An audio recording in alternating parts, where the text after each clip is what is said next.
semuanya. Kembali lagi dengan Ibu Tiara di sini. Sebelum itu, Ibu ingin menanyakan kabar kalian nih. Bagaimana kabar kalian?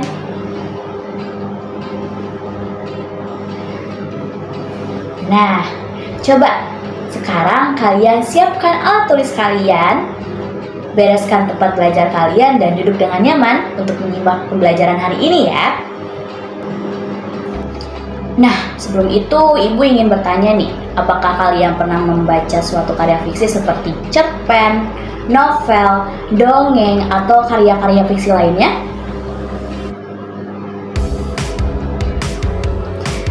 Baik, lalu setelah kalian membaca karya-karya fiksi tersebut, kalian pasti ingin menceritakan apa yang kalian baca kepada teman kalian kan? Nah, itulah yang akan Ibu bahas kali ini, yaitu cara membuat ulasan karya fiksi. Yuk, kita simak apa saja yang harus kita tulis dalam sebuah ulasan karya fiksi. Nah, kalian perhatikan cerita yang akan Ibu tampilkan. Lalu, kalian baca dengan saksama. Apa sih yang menurut kalian menarik dari bacaan yang Ibu berikan? Dan bagian mana yang seru atau bagian mana yang kurang bagus menurut kalian?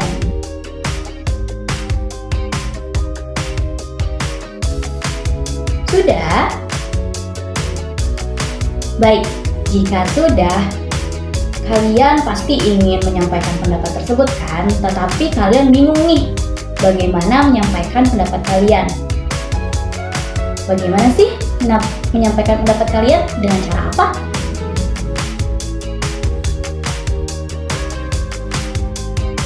Benar, kalian bisa menyampaikan pendapat kalian setelah membaca suatu karya fiksi itu dengan membuat sebuah ulasan. Ulasan itu apa ya?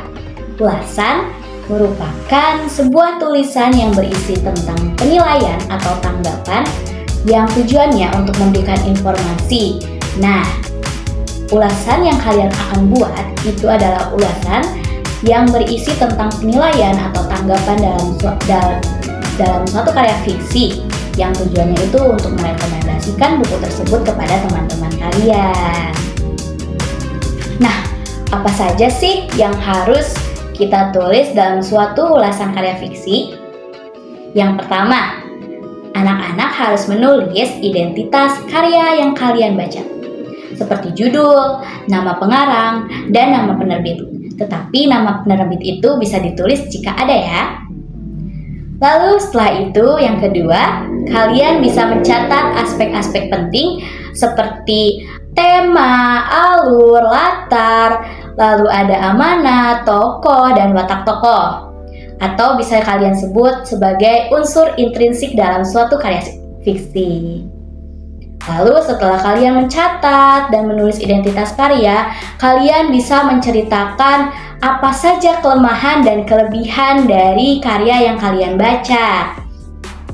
Lalu yang keempat, kalian bisa menuliskan kesimpulan dari isi ulasan kalian atau isi dari buku tersebut dengan menggunakan bahasa kalian sendiri.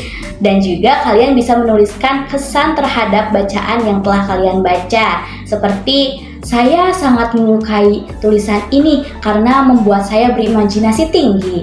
Seperti saya sangat kagum dengan adanya sapu terbang yang dipakai oleh penyihir, seperti itu.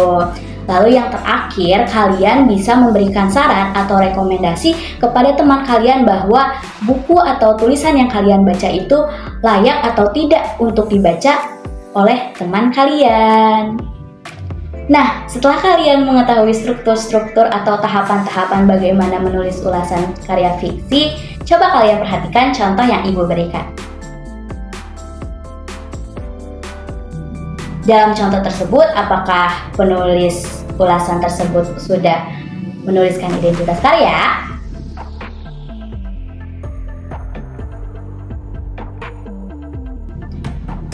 Benar sekali, penulis ulasan tersebut sudah menuliskan identitas karya yang berisi judul, nama pengarang, dan juga nama penerbit. Lalu, apakah dalam contoh tersebut sudah ada unsur-unsur intrinsik atau aspek-aspek penting yang ia tulis.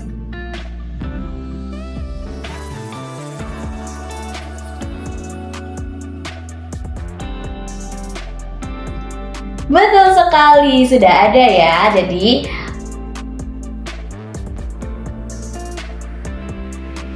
lalu yang berikutnya, apakah penulis ulasan sudah menuliskan kelemahan dan kelebihan isi buku?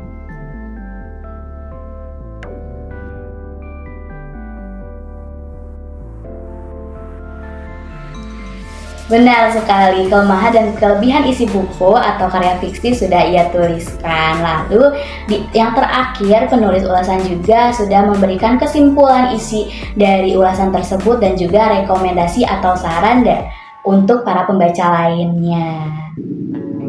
Jadi, apa pelajaran hari ini?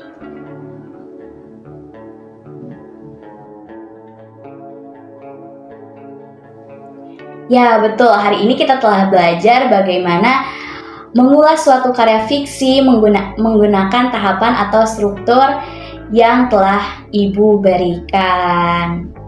Teman-teman, jangan lupa untuk terus membaca, karena dengan membaca kita bisa membuka jendela dunia. Sampai jumpa di pembelajaran berikutnya. Semoga pembelajaran hari ini bisa kalian manfaatkan untuk kedepannya. Terima kasih.